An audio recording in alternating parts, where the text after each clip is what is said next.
Yun na nga, no? Ah, isusumbong ko kayo kay Papa.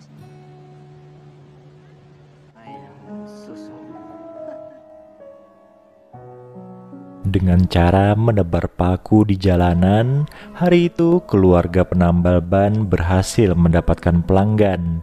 Keluarga itu terdiri dari suami istri bernama Bene dan Rosa, serta dua anak perempuan mereka yaitu Iris dan juga Anna.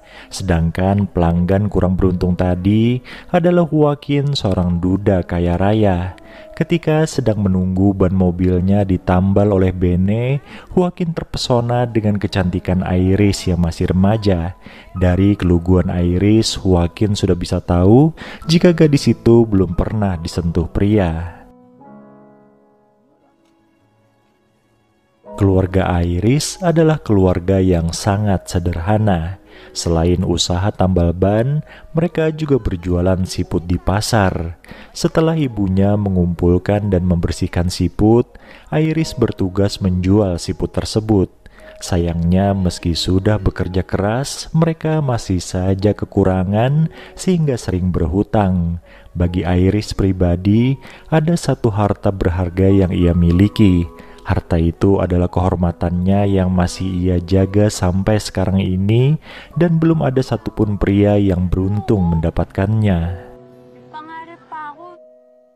Suatu hari, ketika keluarga Iris sedang makan malam bersama, Joaquin tiba-tiba datang ke rumah mereka.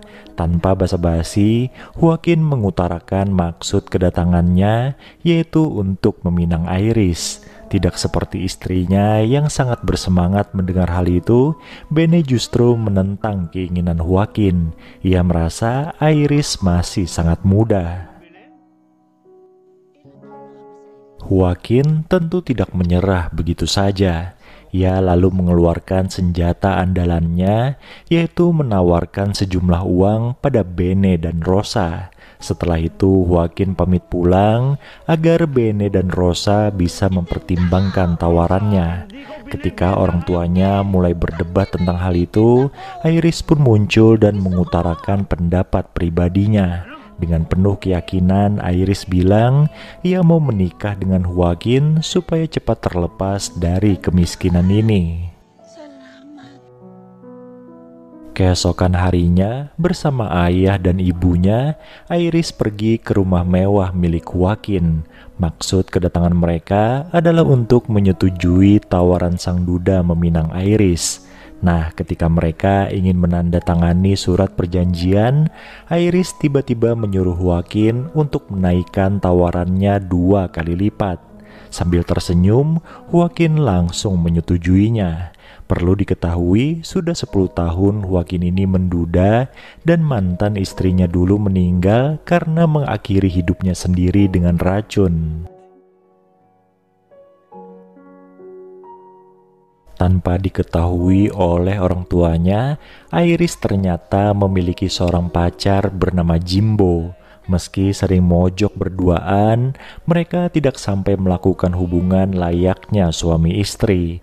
Suatu hari ketika sedang asik-asiknya memadu kasih, Iris tiba-tiba bilang pada Jimbo kalau ia akan segera menikah dengan pria lain.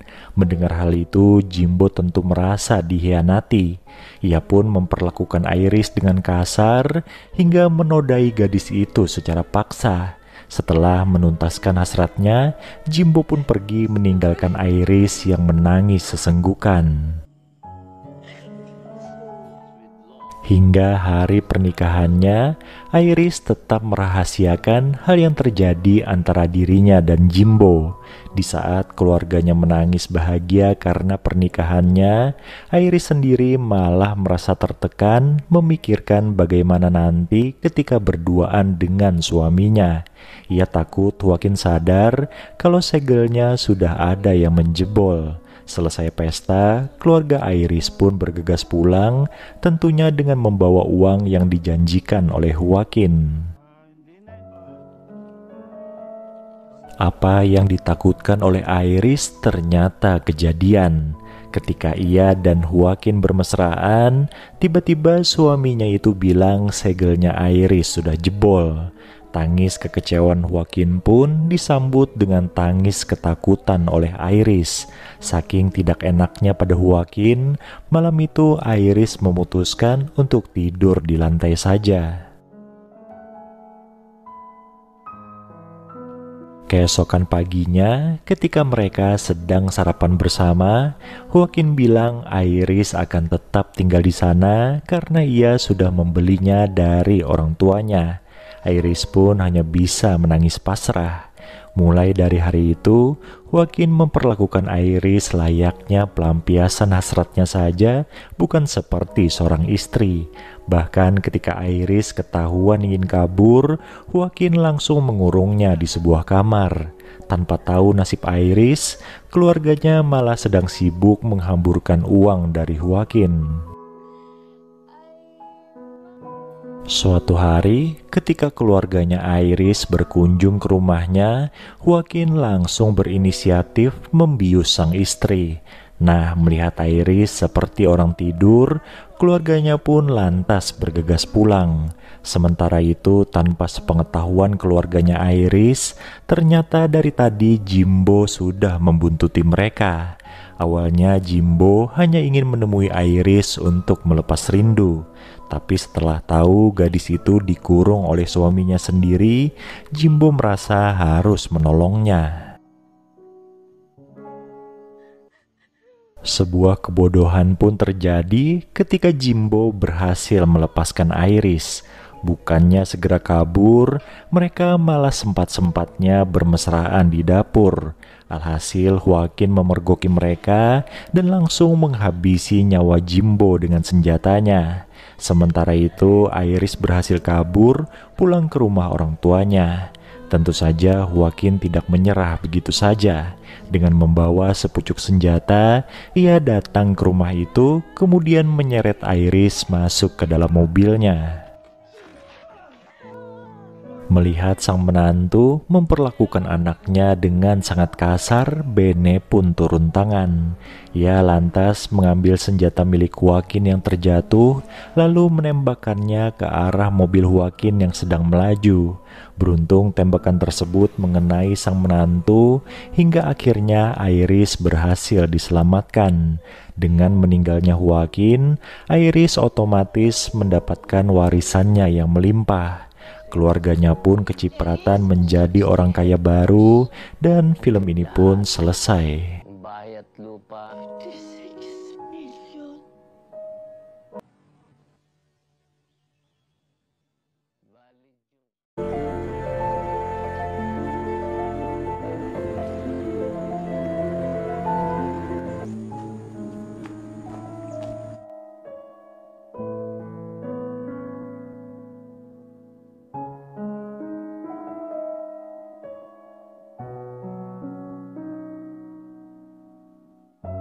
Film ini menceritakan tentang kehidupan rumah tangga Larry dan Edna yang tinggal di sebuah desa pesisir pantai.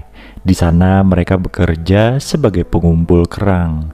Suatu hari, pasangan suami istri itu menemukan seorang gadis yang pingsan di pinggir pantai. Mereka pun menolongnya.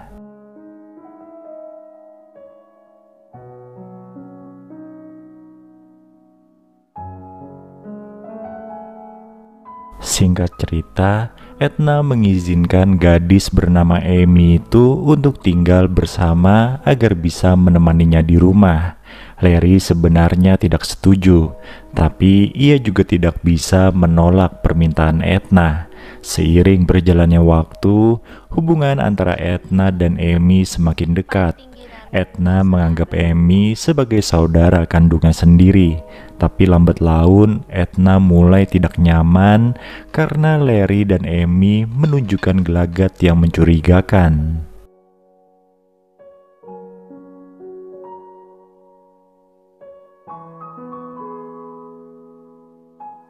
Hingga pada akhirnya kecurigaan itu terbukti. Suatu hari, Edna menangkap basah suaminya dan Amy sedang bermesraan. Namun meski Larry telah ketahuan berselingkuh, Edna masih tetap mempertahankan pernikahannya. Bahkan kini mereka tetap tinggal satu rumah di mana Edna dan Amy saling memperebutkan Larry.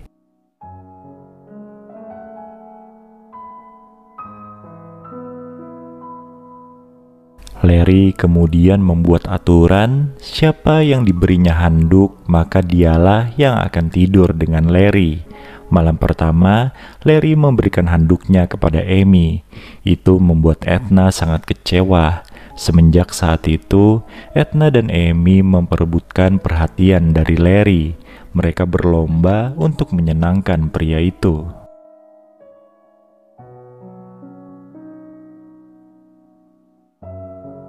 Waktu pun berlalu, Larry sepertinya kini sudah mulai bosan dengan Amy.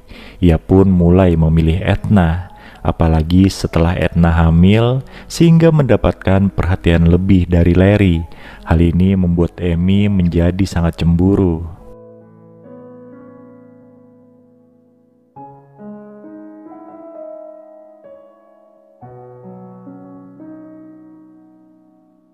Sakit hati atas perlakuan Larry yang mengacuhkannya, Amy pun nekat menghabisi Larry dan Edna. Setelah puas melampiaskan amarahnya, Amy kemudian memotong rambutnya agar tidak dikenali. Ia pun pergi dari rumah itu. Di perjalanan, Amy tanpa sengaja bertemu dengan seorang pria yang nampaknya akan menjadi korban berikutnya. Dan film ini pun selesai.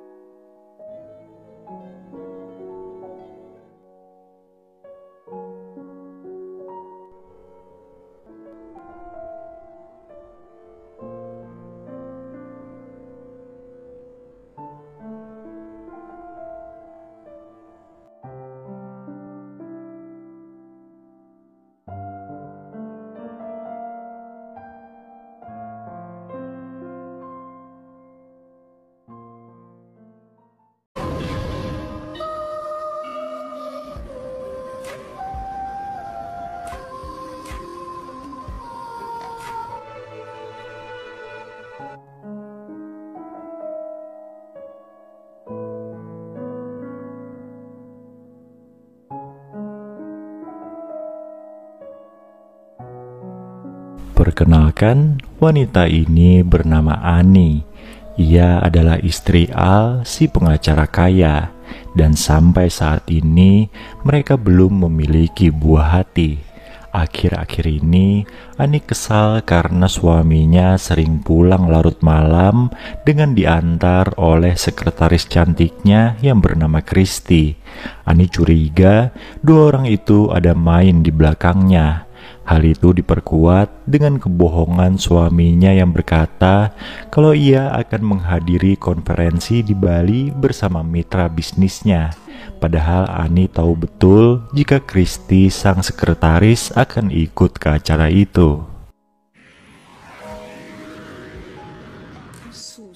Oleh karena itu, Annie pun diam-diam pergi ke Bali untuk memergoki suaminya.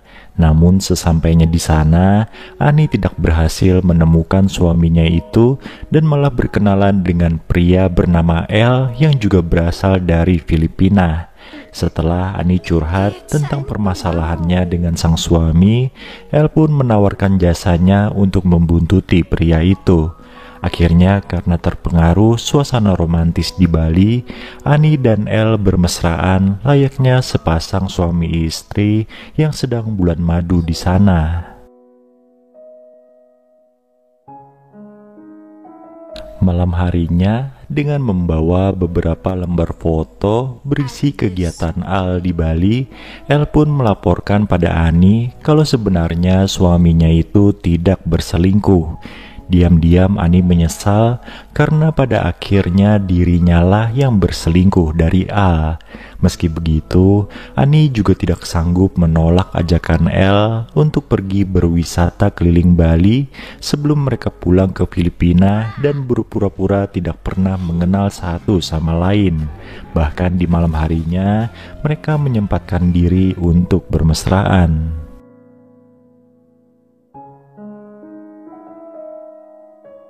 Sementara itu, di tempat lain di Bali, suaminya Ani ternyata benar-benar selingkuh dengan Kristi, sekretarisnya. Firasat Ani selama ini terbukti benar. Tapi anehnya, kenapa El malah melaporkan hal yang bertolak belakang dengan semua itu? Keesokan harinya, Al pun pulang ke Filipina dan di rumah Ani sudah menunggunya. Tanpa banyak basa-basi, keduanya melepas rindu dengan cara bermesraan. Di kantor, Kristi selalu menggoda Al. Namun hari itu Al terlihat ogah-ogahan meladeni Kristi karena ia ada janji berkencan dengan Ani. Ternyata tanpa sepengetahuan Ani dan Al, mereka telah masuk perangkap yang telah diciptakan oleh El dan Kristi. Sepasang kekasih yang memiliki banyak utang itu berencana akan memisahkan Ani dan Al sehingga Kristi bisa menikah dengan Al dan menguras hartanya. Namun sebuah plot twist terjadi ketika El berusaha mendekati Ani, ia malah jatuh hati pada targetnya itu. El jadi tidak tega menghancurkan perasaan Ani dan oleh karena itu, ia mengurungkan niatnya untuk memberikan bukti perselingkuhan Al. Mengetahui misi mereka gagal, Kristi pun mengamuk, tapi dengan waktu singkat ia bisa memaafkan El. Di sini Kristi tidak mengetahui jika El telah jatuh hati pada Ani. Nah, ketika Al sedang berkencan dengan Ani di sebuah restoran, kebetulan saat itu Kristi dan El juga sedang nongkrong di sana. Kesempatan itu dimanfaatkan El untuk menemui Ani dan menjelaskan tentang semua misinya dengan Kristi. Sambil memeluk Ani yang sedang emosi, El mengucapkan maaf sekaligus mengaku kalau ia sudah jatuh hati pada Ani. Suatu hari, El mendapatkan pesan dari Ani yang menyuruhnya untuk datang ke rumah. Tanpa pikir panjang, pria itu pun segera bertolak ke sana dan menemui Ani yang ternyata meminta jatah bermesraan. Entah harus merasa beruntung atau sial, sepulangnya ke rumah, El juga harus melayani hasrat dari Kristi. Bagi Kristi, bermesraan adalah suatu cara untuk menutupi trauma masa lalunya yang pernah dinodai seorang pria. Suatu malam, Kristi mendatangi rumah A untuk bertemu dengan pria itu. Tapi di sana, ia malah disambut oleh Ani yang mengecat rambutnya dengan warna merah dan berpakaian cukup terbuka. Dengan wajah sinis, Ani bilang kalau ia sudah tahu tentang rencana jahat Kristi. Keesokan harinya, Kristi kembali dibuat kesal oleh Al yang menolak untuk bermesraan dengannya. Bahkan Al menuding jika Kristi berbohong tentang perselingkuhan istrinya dan El. Kemarahan Kristi pun memuncak ketika ia tahu kalau El diam-diam menemui Ani dan bermesraan dengan wanita itu. Dengan membawa sepucuk senjata, Kristi pergi ke rumah Ani dan Al lalu melakukan suatu hal yang tidak terduga. Dengan senjata itu, ia mengakhiri hidupnya sendiri hingga jenazahnya mengambang di kolam renang milik pasangan suami istri itu. Semua itu dilakukan Kristi agar semua orang percaya ia tidak berbohong.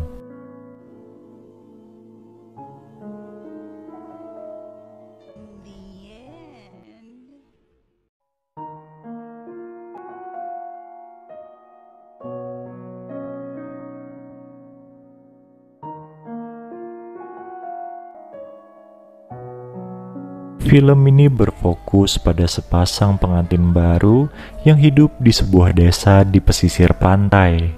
Si suami bernama El adalah seorang nelayan, sedangkan istrinya yang bernama Susan bekerja sebagai pegawai negeri sipil. Beberapa bulan setelah menikah, mereka dianugerahi seorang bayi laki-laki.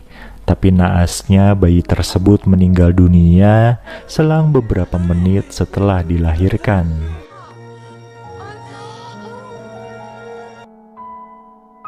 Peristiwa itu membuat Susan jadi bersedih dan malas ngapa-ngapain.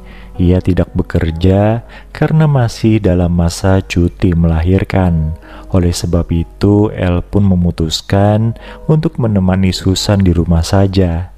Padahal biasanya ia sangat rajin melaut. Suatu hari, ketika mood Susan sudah membaik, Elle mengajaknya untuk mandi bersama karena sudah beberapa hari Susan tidak mandi. Di sana mereka bermesraan, bahkan sampai beberapa ronde.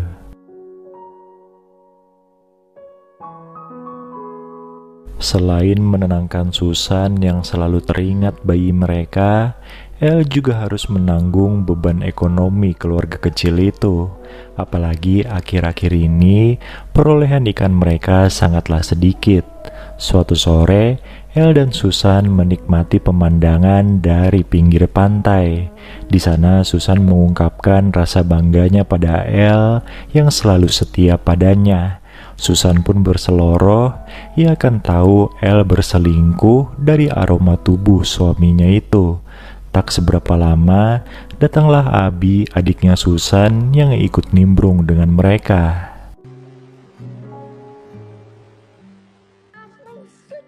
Di saat Susan sudah mulai bekerja, Elle malah mendapat musibah. Ia tertipu sebuah koperasi simpan pinjam di mana Elle menginvestasikan uangnya.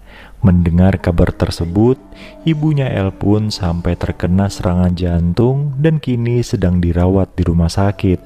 Di hadapan Susan, Elle histeris menangisi nasib naasnya. Susan pun memberi saran agar Elle menagih hutang pada orang-orang yang meminjam uang padanya.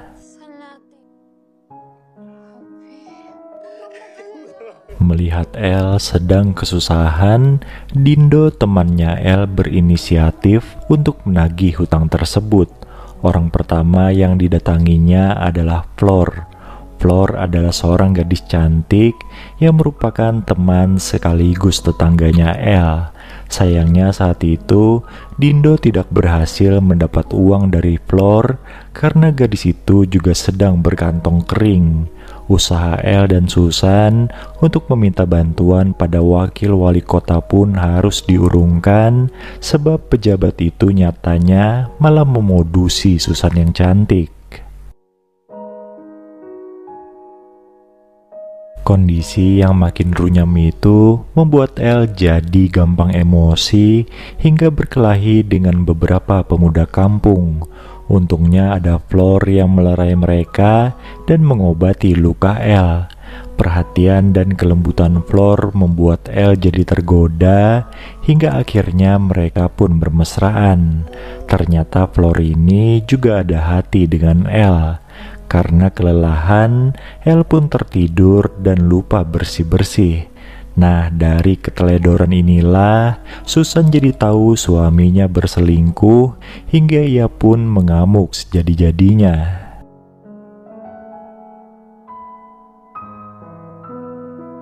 Keesokan paginya, Susan yang tidak ingin kecolongan lagi memutuskan untuk berhenti bekerja agar bisa mengawasi suaminya. Tanpa sadar, Susan juga keliru menuduh Abi, adiknya sendiri, yang telah berselingkuh dengan Elle. Di tengah kebangkrutan dan keterpurukan mereka, Elle dan Susan pun berbaikan lewat hubungan badan.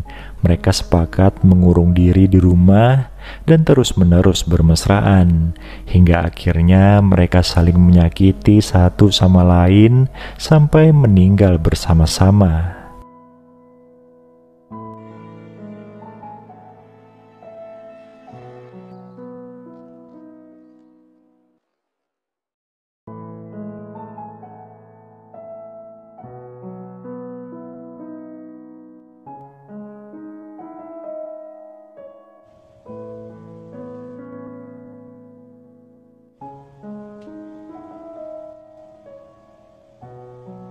Film ini akan berfokus pada seorang istri bernama Joyce.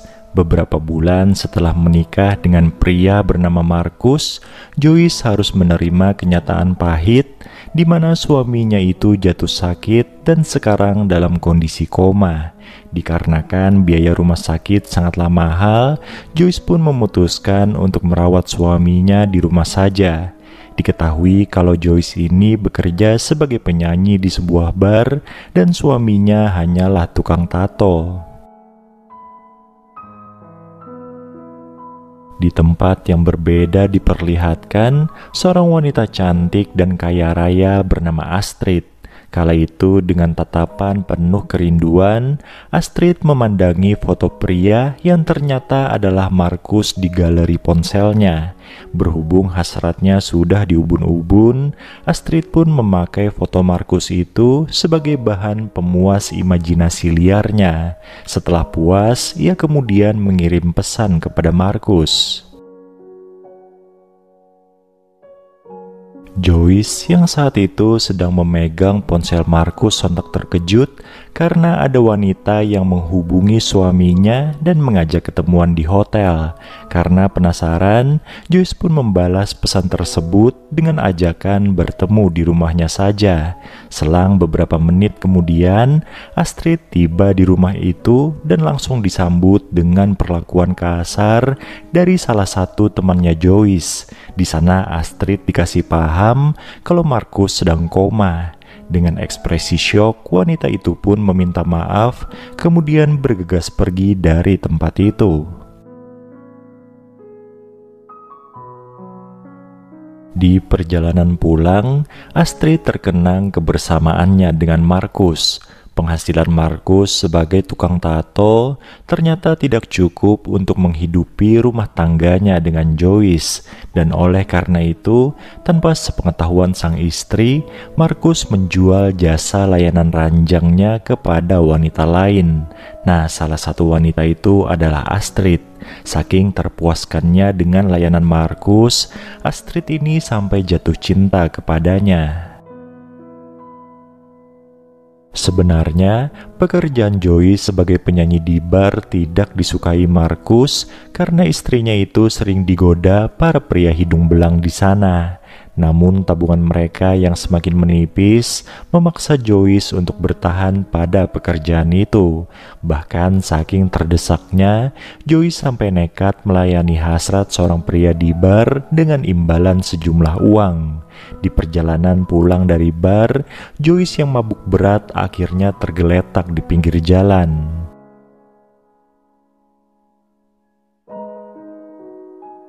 Untungnya saat itu ada Astrid yang kebetulan lewat dan mengantar Joyce pulang ke rumah. Setelah Joyce sadar, Astrid pun mengungkapkan kalau dirinya pernah berjanji pada Markus akan menjaga Joyce apabila terjadi sesuatu yang tidak diinginkan.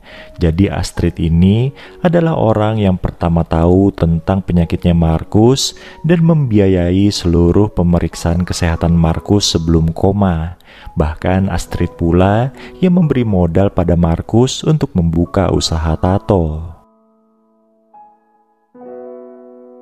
Karena tahu betul kalau Markus sudah berjuang keras untuk bisa menafkahi Joyce, Astrid pun menasehati Joyce agar tidak menyerah menunggu kesembuhan Markus. Mulai dari hari itu, Astrid memberi bantuan dana untuk perawatan Markus serta menyuplai makanan sehari-harinya Joyce. Berhubung semua kebutuhan hidupnya sudah terpenuhi, Joyce pun menolak untuk melayani hasrat pria di bar. Penolakan itu sontak membuat si pria jadi emosi dan nekat ingin menodai Joyce secara paksa. Untungnya saat itu ada Astrid yang dengan sigap melindungi Joyce. Ternyata selama ini ketika Joyce melayaninya, pria di bar itu diam-diam telah merekam perbuatan mereka.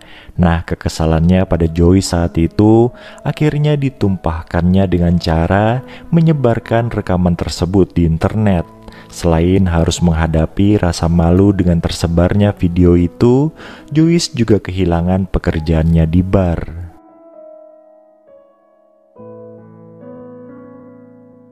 Di tengah keterpurukannya itu, Joyce menghubungi Astrid untuk menemaninya ngobrol. Dengan kondisi mabuk minuman, Astrid bilang kalau dirinya iri dengan kebersamaan Markus dan Joyce. Terlihat jelas Markus sangat mencintai Joyce. Makin malam, curhatan dua wanita itu pun makin dalam hingga akhirnya mereka terbawa suasana dan bermesraan. Keesokan paginya, sebelum Astrid pulang dari rumahnya, Joyce berpesan agar mereka melupakan kejadian kemarin malam. Ajaibnya, setelah Astrid pulang, Markus tiba-tiba bangun dari komanya. Kabar bahagia itu diterima Astrid lewat pesan di ponselnya. Berhubung statusnya adalah seorang selingkuhan, Astrid pun urung untuk menampakkan diri di hadapan Markus dan keluarganya. Meskipun sudah sadar, Markus sudah tidak bisa normal seperti dulu lagi. Geraknya masih sangat terbatas dan membutuhkan bantuan dari orang lain. Setelah lama tidak terdengar kabarnya, suatu hari Astrid menemui Joyce di rumahnya. Pertemuan itu akhirnya menyadarkan keduanya kalau mereka saling mencintai satu sama lain. Selesai bermesraan, Astrid bilang dirinya akan pindah ke luar negeri. Ia sadar Markus lebih membutuhkan Joyce.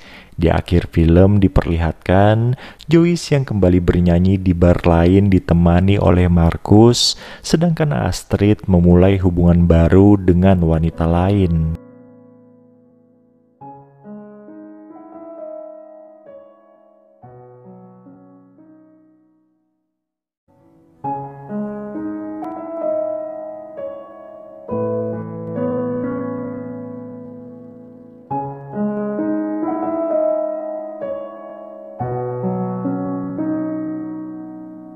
Namanya Brenda. Sudah 6 tahun, ia bekerja sebagai agen call center di sebuah perusahaan penyedia tenaga kerja.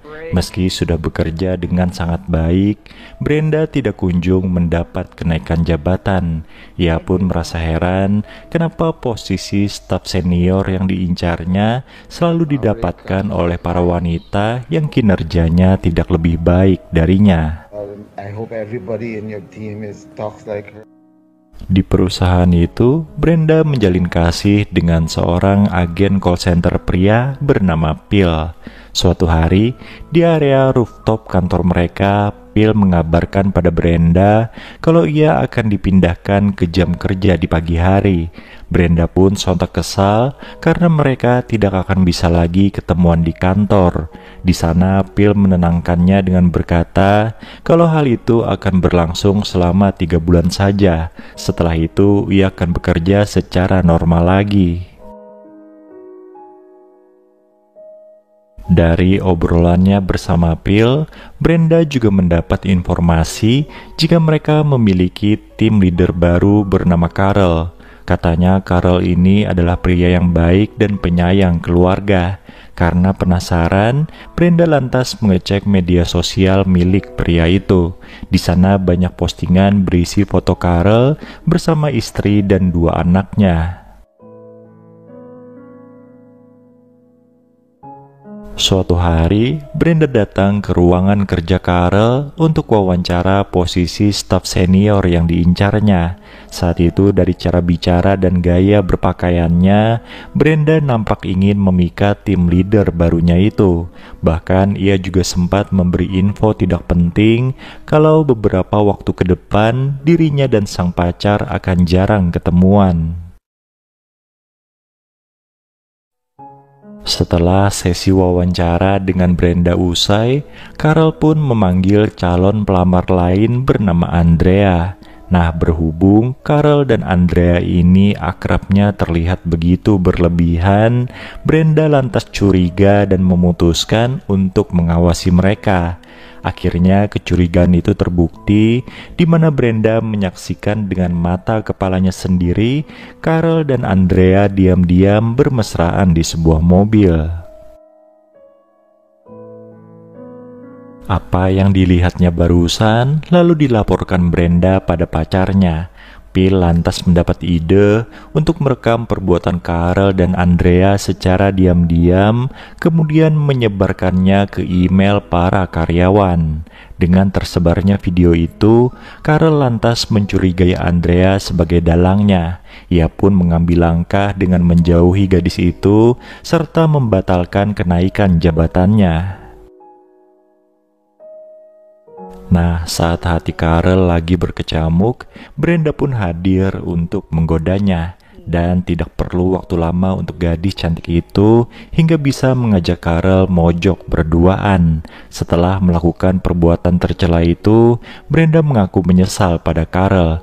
Ia merasa bersalah pada istrinya Karel yang kini sedang hamil anak ketiga mereka. Ironisnya, Karel sendiri tidak merasa seperti itu. Ia malah nampak cuek dengan perasaan istrinya.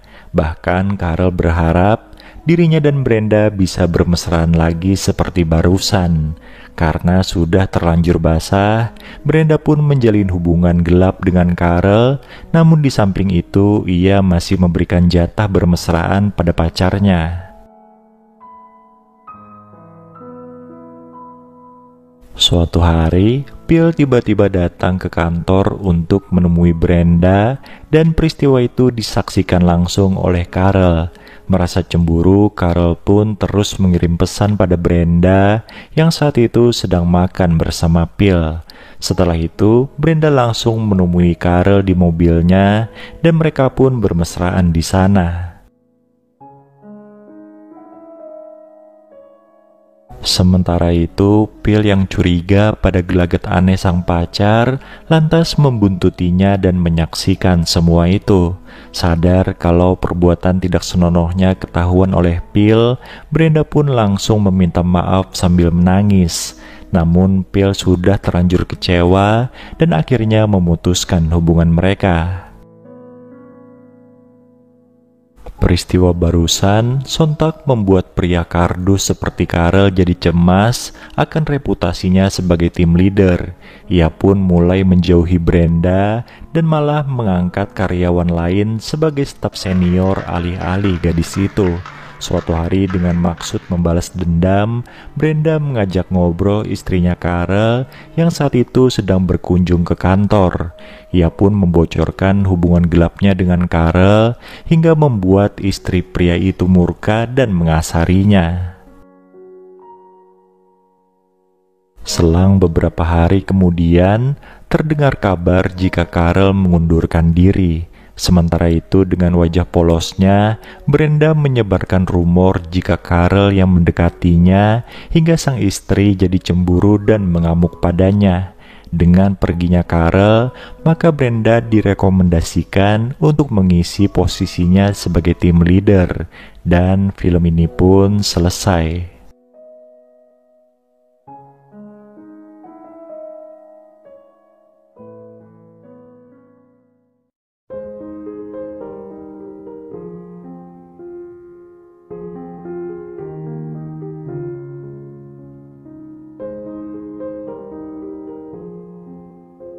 Teris adalah seorang bos cantik dari perusahaan penerbitan majalah pria. Ia memiliki sahabat bernama Madi yang juga bekerja sebagai asisten di kantornya. Hari itu Madi curhat tentang hubungan asmaranya dengan kekasihnya yang bernama Arthur. Madi bilang sebentar lagi Arthur akan melamarnya. Kabar baik itu jelas membuat Teris ikut senang. Tapi saat Madi bertanya tentang hubungan Teris dan mantannya, tiba-tiba wanita cantik itu pingsan.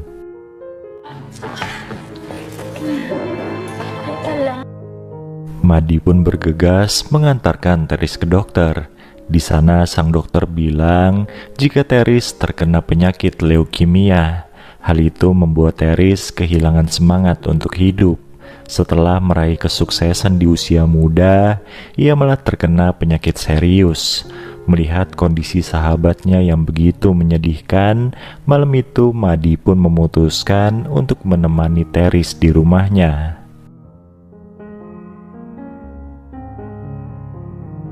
Keesokan harinya, Teris tiba-tiba meminta Madi untuk mengenalkannya dengan beberapa pria.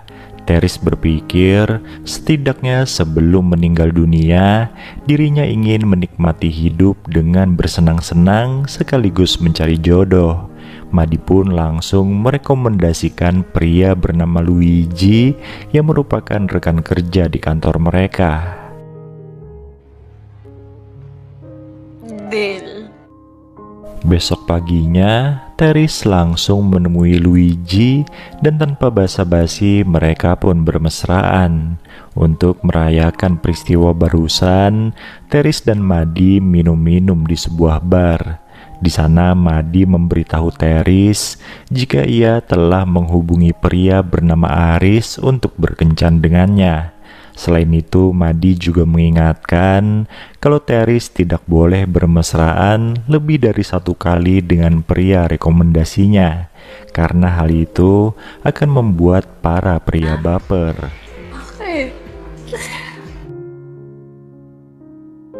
Beberapa hari kemudian, Teris pun akhirnya berkencan dengan Aris. Di sana Aris yang pandai merayu langsung mengajak Teris untuk melipir ke apartemennya. Berhubung dirinya masih banyak pekerjaan, Teris pun menolak. Tapi ia janji akan berkunjung ke sana. 3 hari kemudian, dengan ditemani oleh Madi, Teris pergi ke apartemennya Aris. Di sana Madi mengatakan kalau ia akan menunggu di ruang tamu dan jika 1 jam sudah berlalu, dirinya akan menjemput Teris di kamar Aris.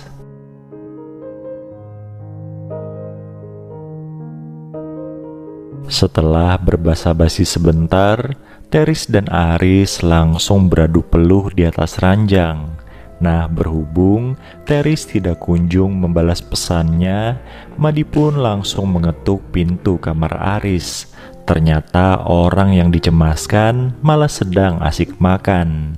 Suatu ketika, saat Madi dan pacarnya sedang berkencan, tiba-tiba Teris mengirimkan pesan kepadanya.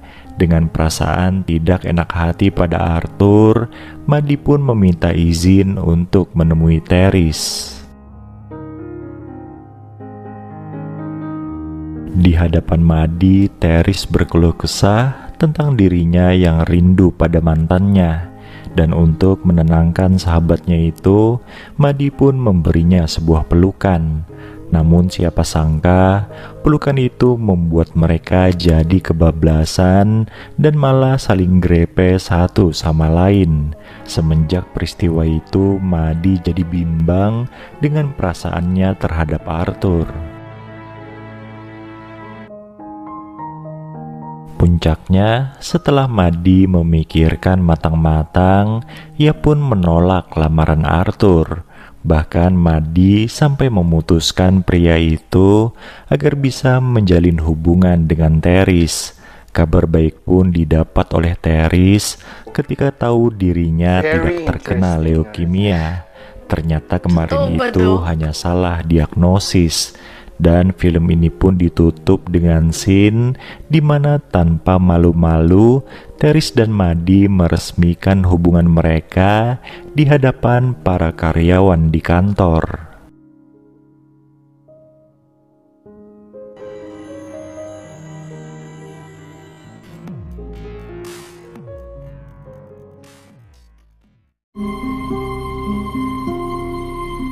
Pakitimpla mo nga ako ng kape. Kapupunta. Magkikita kami ng... Kaya na lang namin.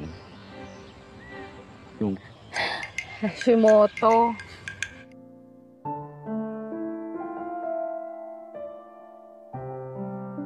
Perkenalkan, pria tua ini bernama Turo.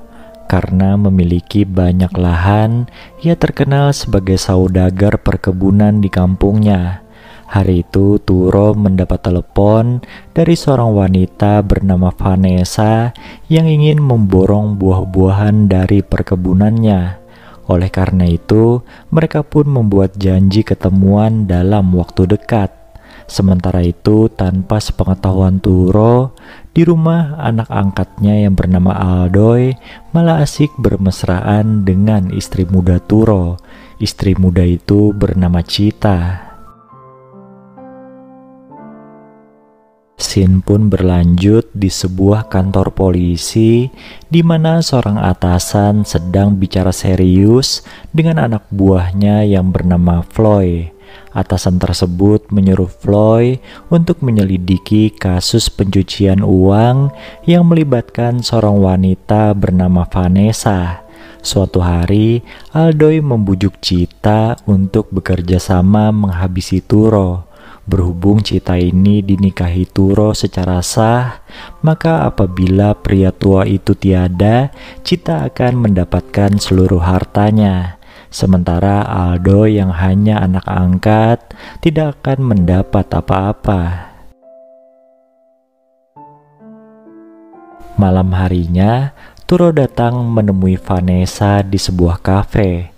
Bukannya banyak bertanya tentang buah-buahan, Vanessa ini malah sibuk merayu Turo. Sementara Turo sendiri yang dasarnya memang pria mata keranjang, happy-happy saja digoda oleh wanita cantik seperti Vanessa. Meski tahu Turo sudah memiliki istri, Vanessa tetap nekat mengajak pria tua itu bermesraan. Tanpa sepengetahuan Turo dan Vanessa, dari tadi polisi Floyd sudah mengawasi mereka. Keesokan paginya, Aldoy memanas-manasi Cita yang sedang kesal karena suaminya tidak pulang ke rumah kemarin malam. Aldoy bilang Turo pasti sedang bersama wanita lain. Apa yang Aldoy bilang ternyata benar. Di perkebunan miliknya, Turo sedang bersama dengan Vanessa. Setelah bercerita tentang keluarganya, Turo kembali mengajak Vanessa bermesraan di area perkebunan itu. Tidak jauh berbeda, di rumah Aldoy dan Cita ternyata juga melakukan hal yang sama. Kepulangan Turo beserta Vanessa ke rumah itu sontak membuat Aldoy dan Cita kalang kabut. Sementara Cita menyambut suami dan tamunya di ruang tamu, Aldoy memilih bersembunyi di kamar mandi. Setelah memperkenalkan dirinya sebagai pemborong buah-buahan milik Turo, Vanessa pun meminta izin ke kamar mandi. Di sana ia terkejut melihat Aldoy, namun anehnya Vanessa malah patuh ketika Aldoy mengajaknya bermesraan. Setelah itu, Vanessa keluar dari kamar mandi dan menyantap makan siang buatan Cita bersama dengan Turo.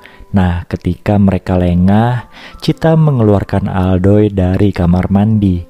Karena tahu Turo dan Vanessa akan segera pergi, Aldoy dan Cita pun diam-diam masuk ke dalam mobil yang akan dipakai dua orang itu. Rencananya Aldoy dan Cita akan membuntuti mereka. Tak seberapa lama, mobil tersebut berhenti di area perkebunan. Beberapa menit setelah Turo dan Vanessa keluar dari mobil, Cita dan Aldoy pun menyusul mereka. Ternyata kecurigaan itu terbukti. Dengan mata kepalanya sendiri, Cita menyaksikan suaminya berselingkuh. Wanita cantik itu pun mengambil pisau dengan niat melukai Turo dan Vanessa.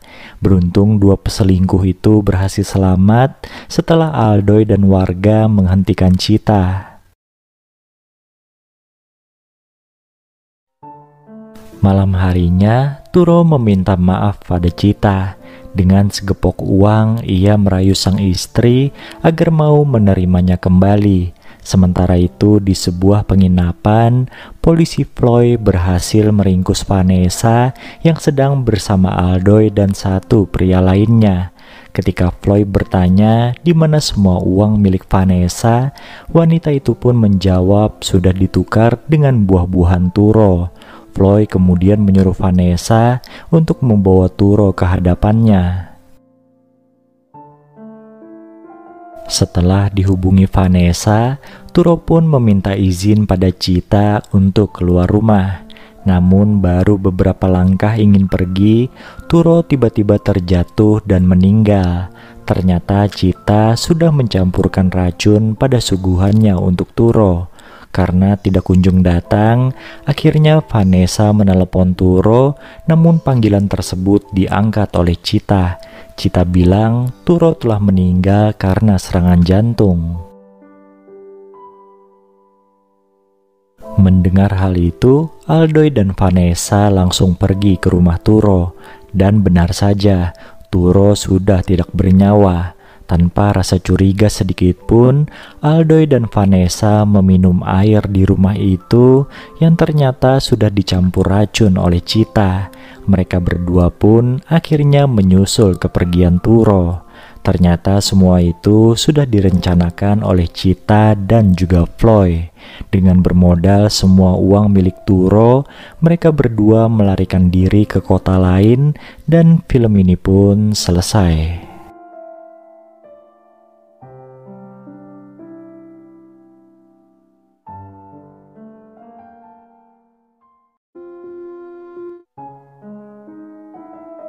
Siyempre, papakas...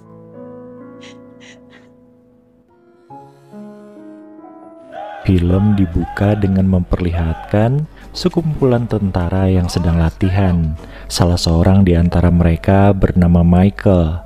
Michael ini mempunyai kekasih bernama Abby yang baru saja dilamarnya. Dengan perasaan senang dan bahagia, lamaran Michael itu pun diterima oleh Abby.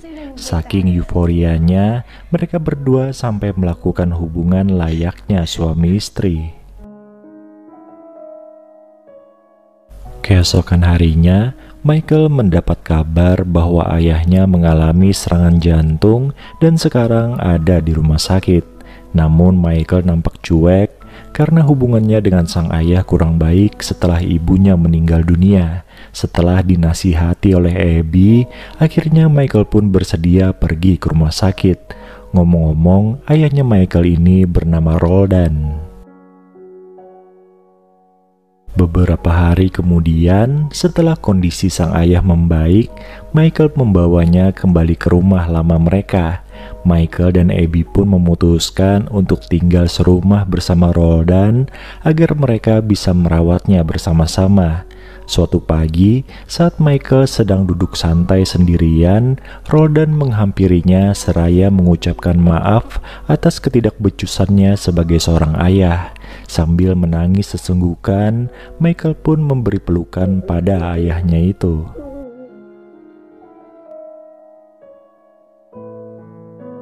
Suasana di rumah itu pun jadi hangat seiring dengan membaiknya hubungan Michael dan Roldan. Suatu hari, Michael dan rekan-rekannya dibebankan sebuah misi oleh sang komandan untuk menangkap penjahat yang sangat berbahaya. Sang komandan pun berpesan sebelum berangkat mereka harus berpamitan dulu dengan keluarga masing-masing.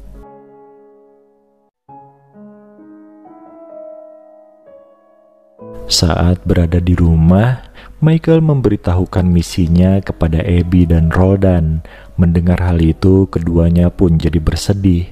Selama ia bertugas, Michael meminta Abby tetap tinggal di rumah itu untuk mengurus ayahnya. Menjelang tidur, Abby tiba-tiba mengembalikan cincin lamaran miliknya kepada Michael. Wanita cantik itu berkata kalau Michael harus mengembalikan cincin tersebut setelah misinya berhasil, lalu mereka akan menikah. Keesokan harinya, Michael pun pergi menjalankan misinya, sedangkan Abby tetap berada di rumah bersama Roldan, ayahnya Michael. Suatu hari, datanglah seorang wanita yang bernama Teris yang merupakan rekan bisnisnya Roldan. Teris beralasan kedatangannya adalah untuk meminta tanda tangan dari pria paruh baya itu. Padahal sebenarnya ia hanya ingin bermesraan dengan Roldan. Di sisi lain, perlu diketahui kalau Abby, tunangannya Michael, adalah seorang perawat di sebuah panti jompo. Suatu hari, Abby menyadari ada seorang rekan kerja pria yang naksir padanya. Dengan lemah lembut, Abby menjelaskan pada pria itu jika ia sudah bertunangan dan tidak tertarik untuk menjalin hubungan dengan pria lain. Scene kemudian berpindah pada Michael yang sedang berjuang melawan komplotan penjahat. Sayangnya dalam insiden itu, Michael terkena terjangan peluru dan langsung kehilangan kesadarannya. Kabar meninggalnya Michael pun sampai ke telinga Abby dan Roldan yang segera mengadakan pemakaman untuk pria itu. Keduanya terlihat sangat terpukul atas apa yang menimpa Michael.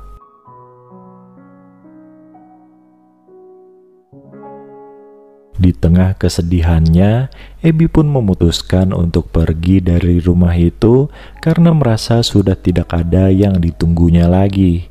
Namun Roldan segera mencegahnya dengan perkataan almarhum Michael akan bahagia jika Abby tetap di sana. Akhirnya Abby pun mengurungkan niatnya dan menjalani hari-hari selanjutnya di rumah itu dengan penuh isak tangis. Seiring berjalannya waktu, Abby dan Roldan yang sama-sama kehilangan kini saling menguatkan. Bahkan hubungan mereka malah kebablasan dengan melakukan hubungan layaknya suami istri. Suatu hari, Abby mendapat kabar mengejutkan bahwa Michael ternyata masih hidup dan sekarang sedang dirawat di rumah sakit. Mengetahui fakta tersebut, Abby dan Roldan seperti menerima kabar baik sekaligus kabar buruk. Setelah kondisi Michael agak baikan, mereka pun membawanya pulang ke rumah. Meskipun selamat dari insiden itu, Michael ternyata mengalami trauma. Sampai-sampai ketika bermesraan dengan Abby, Michael hampir saja menghabisi tunangannya itu. Di sisi lain, Terry yang jengkel pada perubahan sikap Roldan padanya, lantas berusaha mempengaruhi mental Michael. Ia bilang kalau Abby telah berselingkuh dengan pria lain.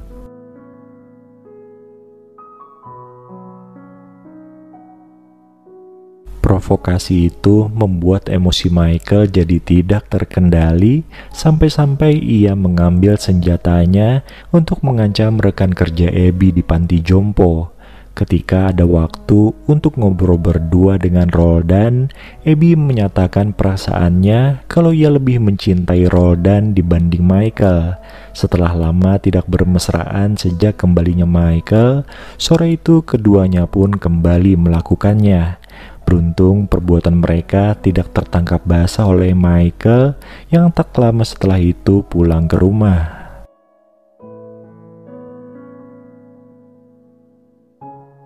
Malam harinya saat mereka makan bersama, Michael tiba-tiba menodongkan senjata pada Abby dan Roldan. Ternyata tadi sore Michael melihat perbuatan tidak senonoh dua orang itu. Saking sakit hatinya, Michael sampai ingin menghilangkan nyawanya sendiri. Scene kemudian maju ke depan, di mana ketiga orang itu sudah hidup sendiri-sendiri. Suatu hari, Roldan mendatangi rumah kos Michael dan memberikan surat dari Abby. Dengan berurai air mata, Michael membaca surat tersebut yang berisi permintaan maaf serta sedikit nasihat.